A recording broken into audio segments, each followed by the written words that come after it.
Bonjour tout le monde. Je suis ici aujourd'hui avec la vice-première ministre Freeland et les ministres Blair, Lametti et Mendicino.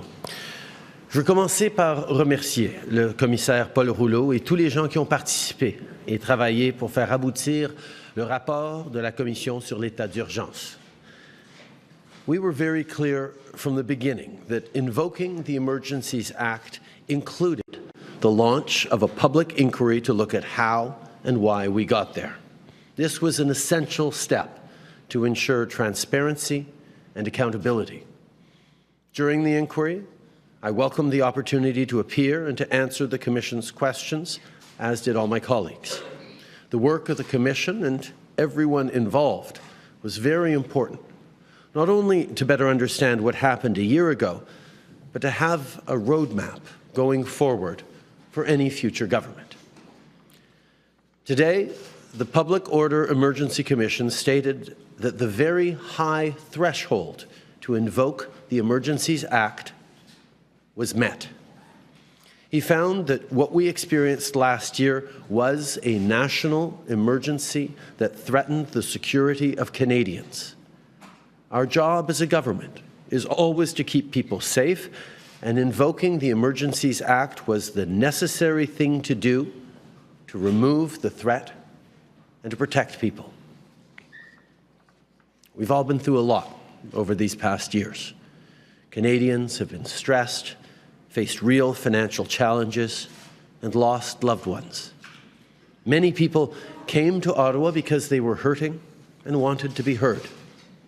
In our country, everyone has the right to protest peacefully. That's a fundamental right that government will always defend. Here in Ottawa, people are used to political activity and protests on Parliament Hill. But as the Commissioner said, lawful protests descended into lawlessness, culminating in a national emergency. Streets were blockaded in our capital city for weeks, causing serious harm to families and small businesses. Aux frontières, à plusieurs endroits du pays, and at the borders in several places there were roadblocks which were harming safety. At the Ambassador Bridge every day, $300 million worth of goods transit between Windsor and Detroit, and thousands of people, families, jobs depend on these goods transiting freely, and blocking this bridge was unacceptable, and this roadblock was threatening and jeopardizing our trade with the United States and was also harming the Canadian economy. Guns were found at the blockade. There was a real risk that people promoting ideologically motivated violent extremism could act out, or that they could inspire others to act out against their fellow citizens. The situation was volatile and out of control. The Emergencies Act provided us with more tools to safely bring the illegal blockades and occupations to an end. Let's be clear. We didn't want to have to invoke the Emergencies Act.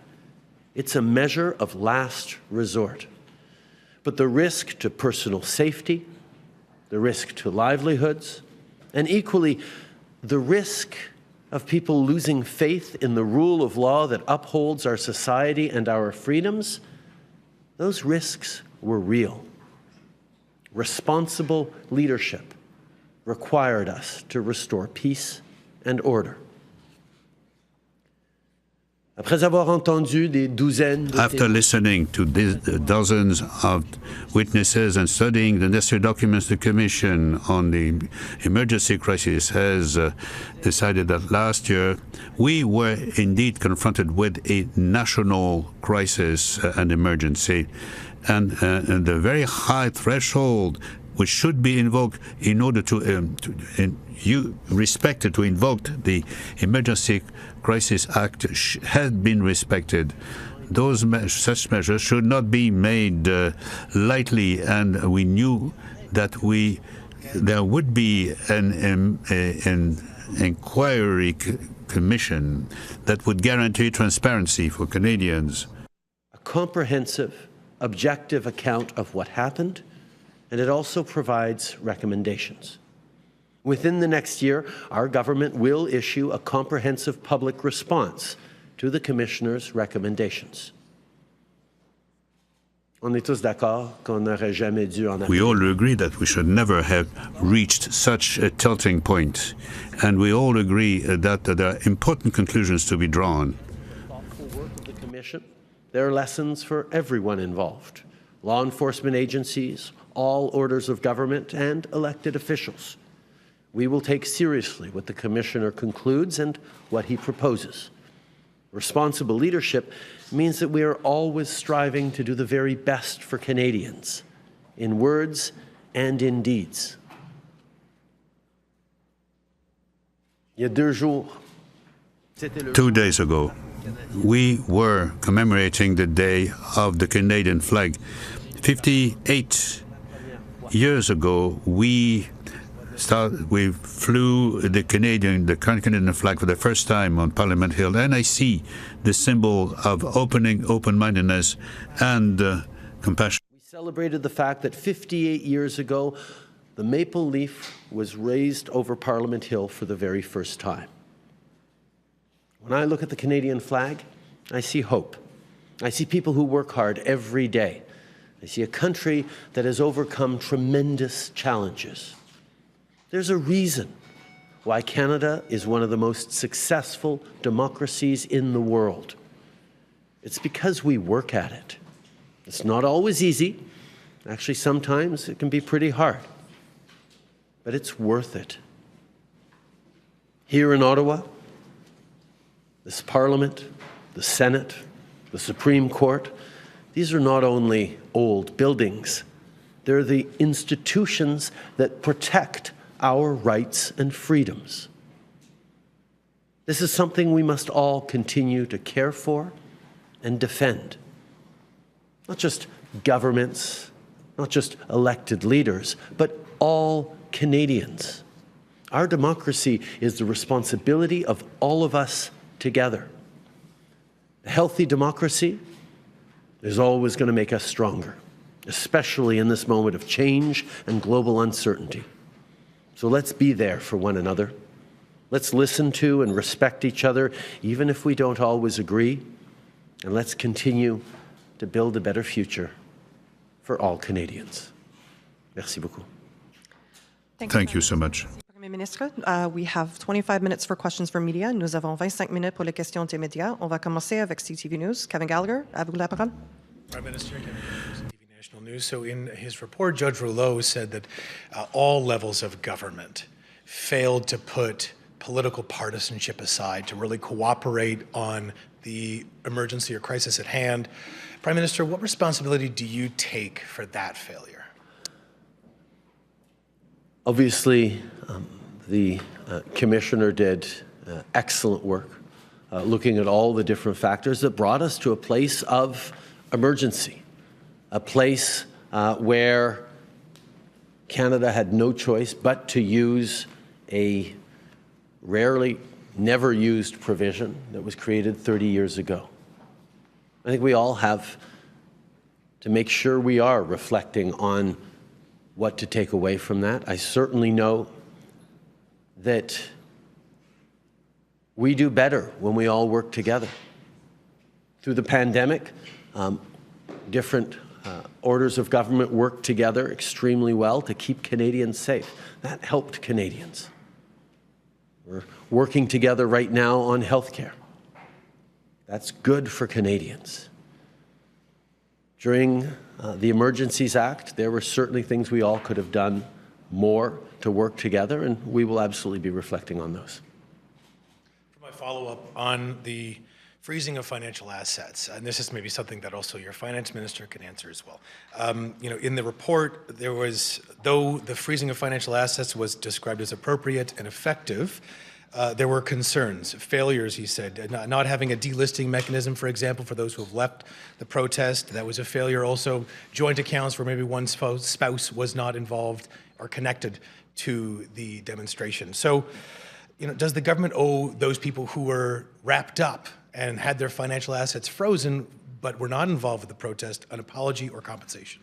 Those were very important considerations that we're pleased that the Commission highlighted, but I can tell you they were part of our deliberations as well. And as you say, the Commissioner determined that those measures were appropriate and useful in this context. Absolutely, there are things to learn on how to do this better if ever a government has to face a similar situation. But we were incredibly thoughtful about how to make sure we could end this challenging situation as quickly and as safely as possible.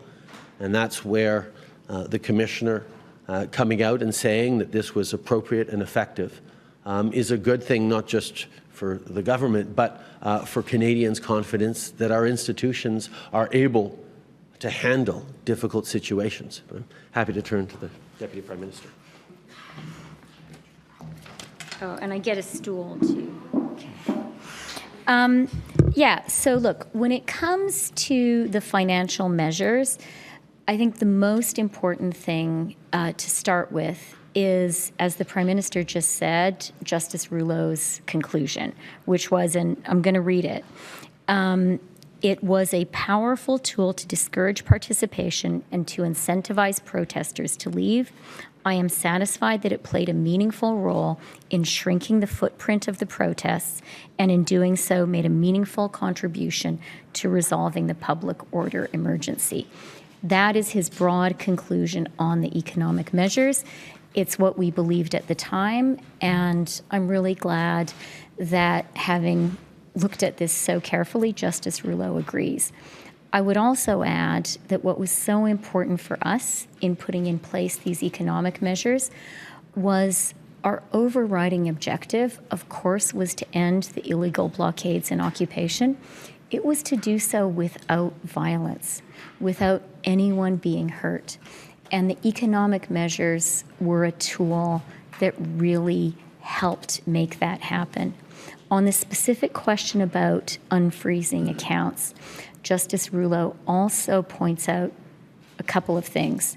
He points out that on February 21st, an order issued, a statement from the RCMP effectively instructed that all accounts be unfrozen. Of course, when the measures were lifted on February 23rd, they were unfrozen. And he also pointed out in his own report that work was done urgently at the time and was being done between the government and law enforcement bodies and banks to ensure that there was a process in place to unfreeze the accounts. So all of that was happening. As the Prime Minister said, in the very horrible event that this ever has to happen again, for sure, there are some lessons for us. Thank you. Next question, Ryan Tumulty. Yeah, Prime Minister Ryan Tumulty, National Post. The Commissioner said that your government was justified in invoking the Act, but it also says that invoking the Act should have been avoided. He's quite clear on that front, and that he says it was a failure of federalism as well as a failure of policing. I'm wondering if you think that more should have been done, that you should have gotten involved earlier to avoid having to invoke the Act.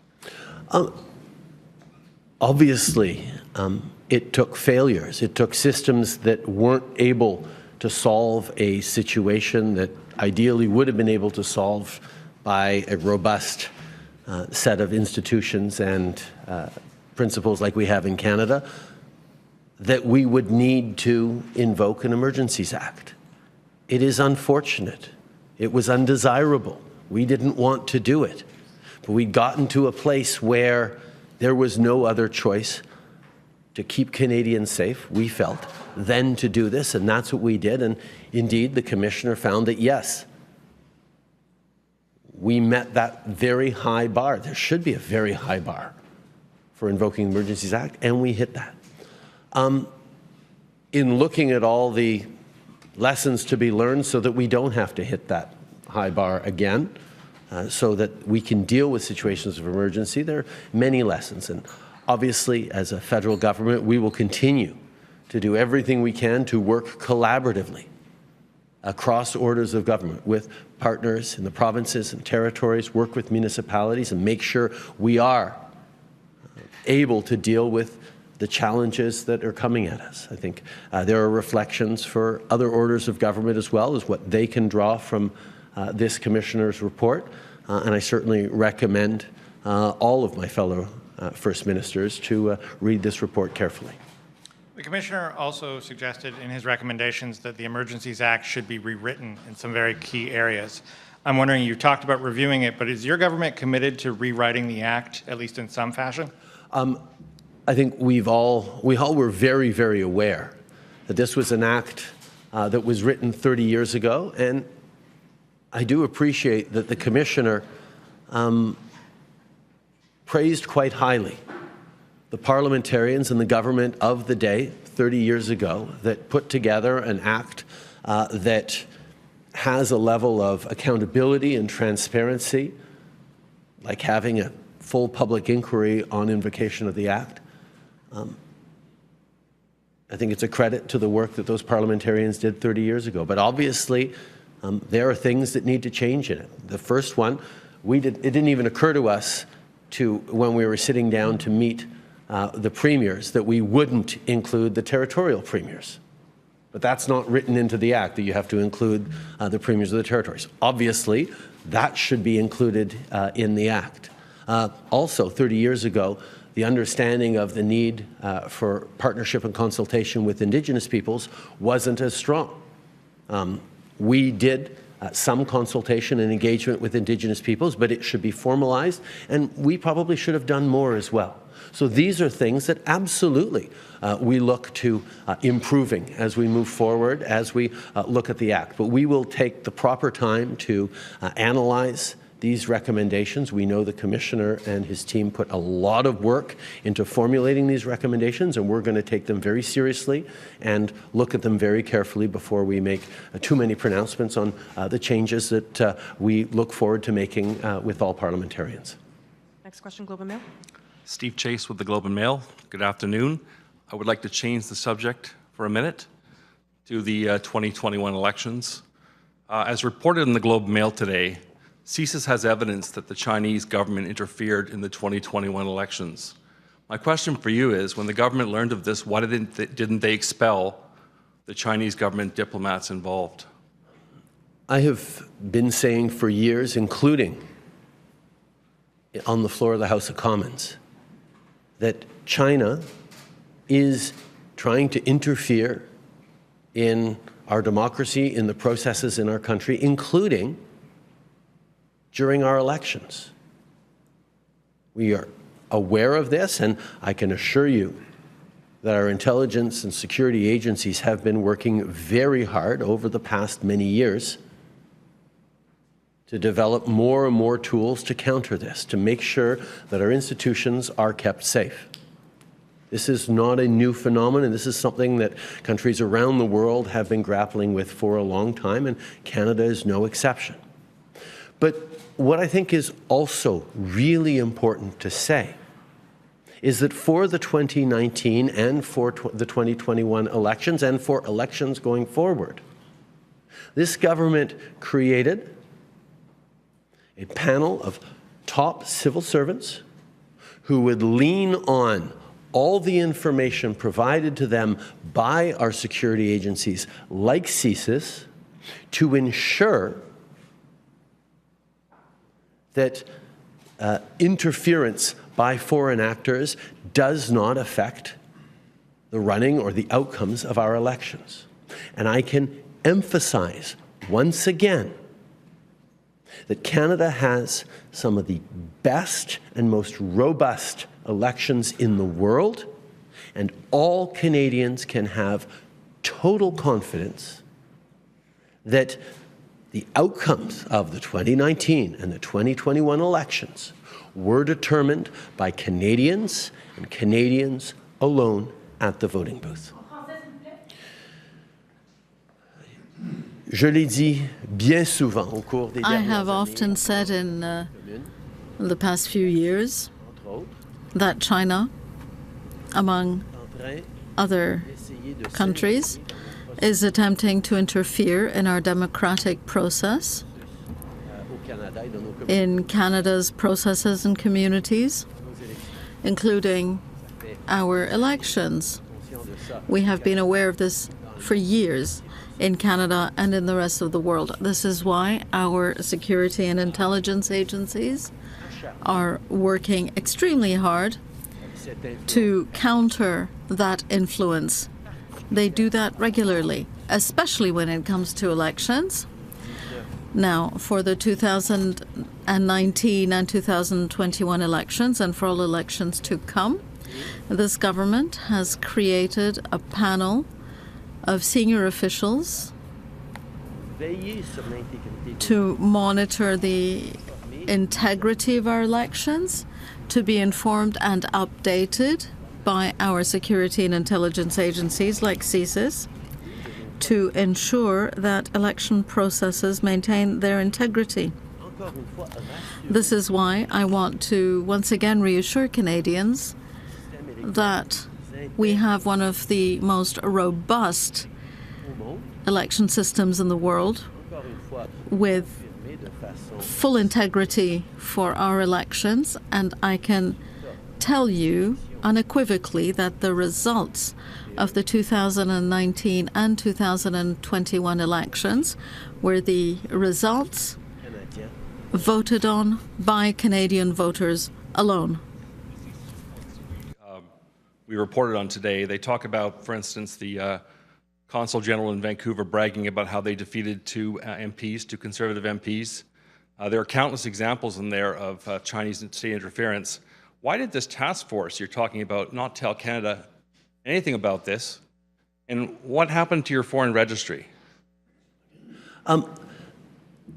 We have, like I said, known for a long time that China and others engage in foreign interference in Canada, including during our elections. And certainly, the fact that a Chinese diplomat would try to take credit for things that would happen is not something that is unseen in diplomatic circles around the world. The fact is that the work that CSIS has done, including with our election integrity panel, headed up by our top public servants,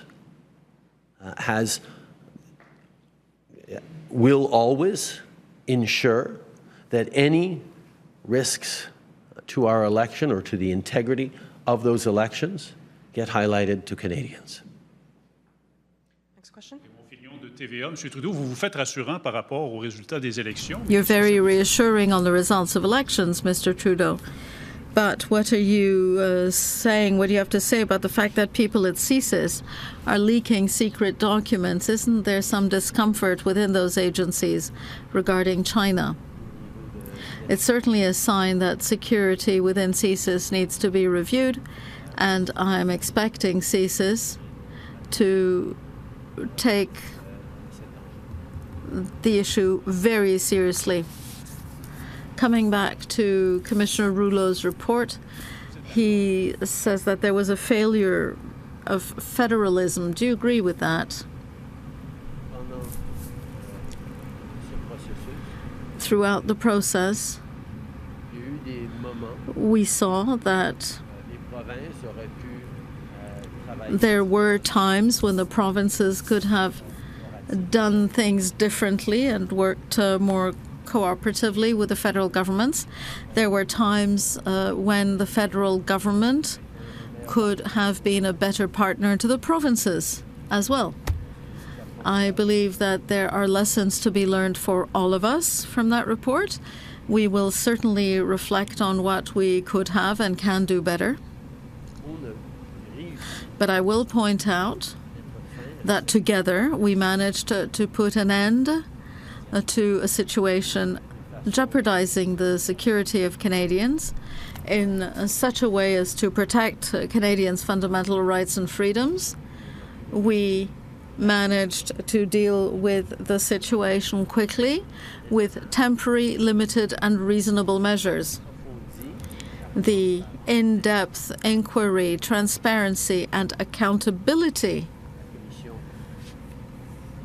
that the Rouleau Commission and Commissioner Rouleau brought to the process can serve to reassure Canadians that even when times become difficult, our institutions, our democracy, worked and was able to deal with an exceptional situation, an emergency.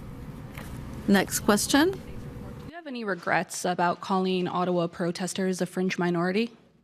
Yeah, I wish I had said that differently. I think, as I look back on that and as I've reflected on it over the past months, not just freshly from this commissioner's report, I wish I had phrased it differently.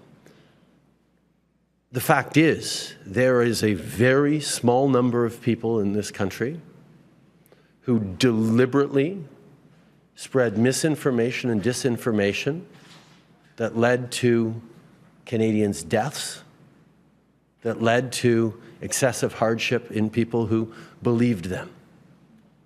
I continue to be very, very firm against those individuals.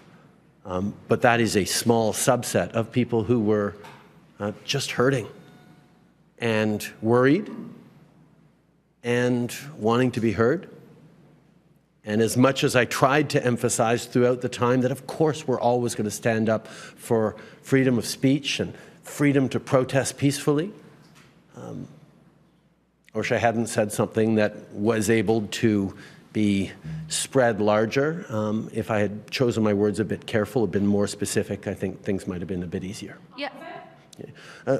Oui, je regrette pas avoir choisi. Yes, I do regret not having chosen my words more carefully. I think it is important for leaders to be more nuanced in how they express certain things. And I admit that sometimes feelings of frustration are very real for myself and for anyone. At the same time, however, we do need to recognize that there is a small number of people in Canada who spread misinformation and disinformation to amplify the fears, anxieties, and frustrations, the very real and legitimate fears, anxieties, and frustrations of many Canadians, legitimate certainly for them, in order to manipulate them and jeopardize their health, their safety, and their well-being. And I do not withdraw what I said about that small group, but I do regret that my comments on that small group might have been depicted as an attack on protesters, generally people who wanted to exercise their freedom of speech. That is not what I intended. I could have and should have chosen my words more carefully. The government will deal with the recommendations within the year, but one of the recommendations is to have actually a plan in place within the next 6 months of how you're going to deal with the recommendations. Can you at least commit to having a plan in place within the next 6 months? Yes. Prochaine question. Le Devoir, vous êtes le premier gouvernement à avoir invoqué les Le Devoir, you're the first government to have invoked the Emergencies Act. Do you think it will now be easier or more difficult for a future government to do the same?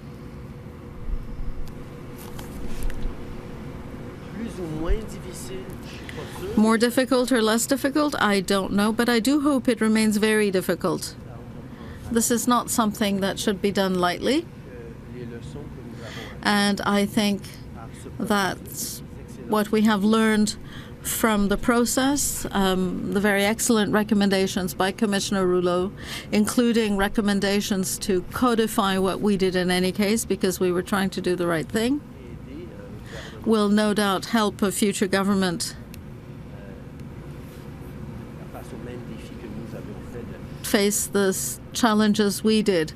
We were the first to face a challenge, but I do hope that this won't happen again. And I do hope that if it does, the government at the time will not need the Emergencies Act. It really is a last resort. And be it through recommendations for police forces, through recommendations on how the different levels of government can work together in crises, all that taken together, I hope, will mean that a future government won't need the Act. A quick follow-up on C-13.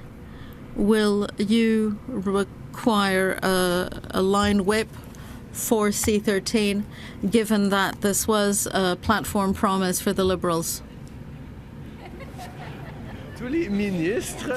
All ministers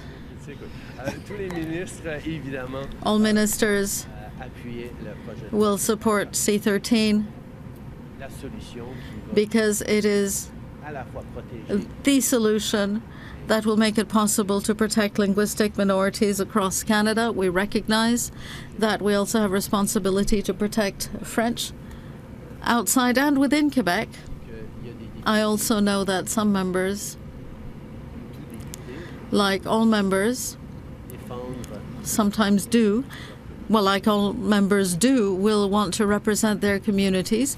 These are conversations we're in the process of having, but I assure you that C-13 will pass. Valérie Plante, Radio-Canada. In his report, Commissioner Rouleau wrote that during pandemics, we see social agitation, lack of social cohesion, and the result is that people don't behave as well as they should. Authorities should have anticipated that, he said. Do you think you underestimated the anger of Canadians, particularly since it's mandatory vaccinations for truckers that sparked it all? During the pandemic, well, at any time really, but especially during the pandemic, governments needed and need to take decisions that protect the health and safety of Canadians. The decisions during the pandemic were not easy, but we based them on science, expert advice, studies, physicians' recommendations, so that we did everything we could to keep Canadians safe. And it worked. We need to recognize that it worked. We had a less difficult and less deadly pandemic, less economically damaging pandemic than most of our peer countries. But that doesn't mean it was easy. It was nonetheless very difficult for all Canadians, those who were vaccinated and those who weren't.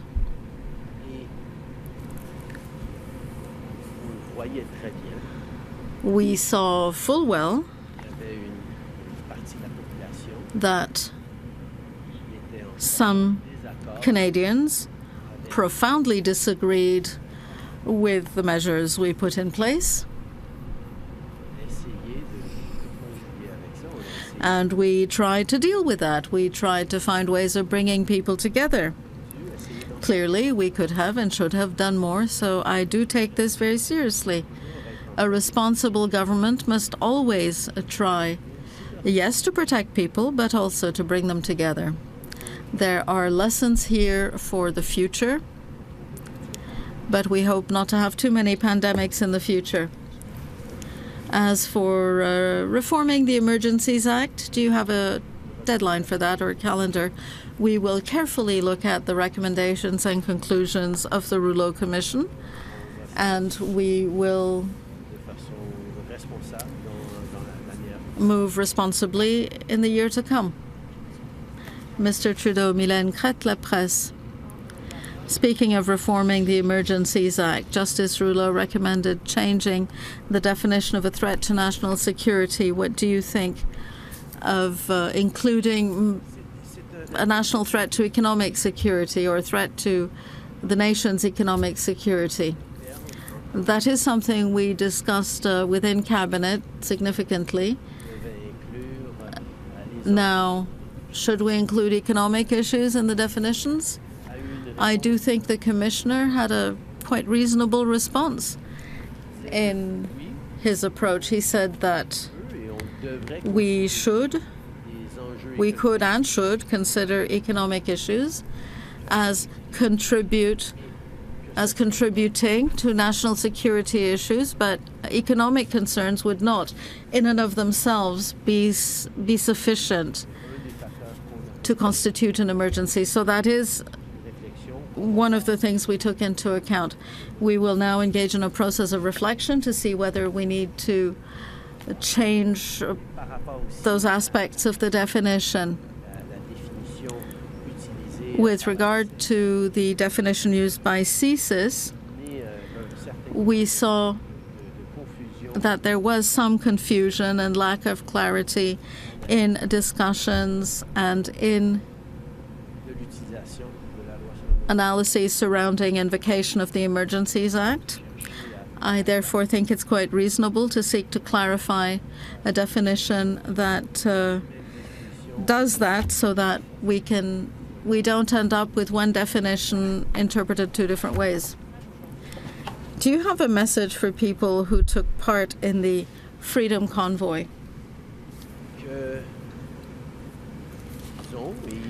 That they have and always will have the right to express their views, to express their disagreement with government policy, the approach that any government might take. They were heard. They were heard from the very start. However, as a government, we made a choice, and we chose to use science, data, and the views of experts, and use them as a basis for our decisions. Not everyone may agree, but we do base our decisions on science and data. And I believe that studies by international organizations have shown that over 80% of people were vaccinated. We had measures to help small businesses, families, workers, seniors, young people get through that very difficult period. We see in their analyses that countries who did that had a better outcome than countries that did not put science at the heart of their decision-making. We are a magnificent and diverse country, and our diversity isn't just a diversity of where we come from, it's a diversity of points of views, so we need to listen to one another, and we will continue to do that. I think the first thing I'd say to people who joined these protests, these occupations, is first of all, they will always have a right to be heard, to express themselves, to protest peacefully things they disagree with. And they have been heard. They've expressed very clearly their views, their perspectives, and they're hurt. At the same time, however, we are a government that is grounded in science and data and expert advice, and we followed the advice of public health officers and medical professionals to keep Canadians safe during a pandemic. That include encouraging through every means we could people to get vaccinated. And that worked. We had a better pandemic than many of our peer countries, with fewer deaths, with lower levels of economic disruption, with greater social cohesion than many other places. And we will continue to listen to all voices across this wonderfully diverse country that isn't just diverse geographically or culturally or in origins, but also in perspectives. But listening to each other goes in both directions. We hear their skepticism around science. They need to also hear our belief in science. These are conversations that we need to have. Not to say, of course, that everyone who chose not to get vaccinated doesn't believe in science. Of course not. Individuals can make decisions for themselves, and we'll always respect that. But those individuals who deliberately chose to amplify falsehoods and put their fellow citizens at risk, those were things that a government needs to stand firmly against, because our job is to keep Canadians safe. That's what we did during this Emergencies Act. That's what we did during this pandemic. That's what we will continue to do. Thank you d'avoir conclu today's press conference. Merci, ça va mettre fin à la conférence presse.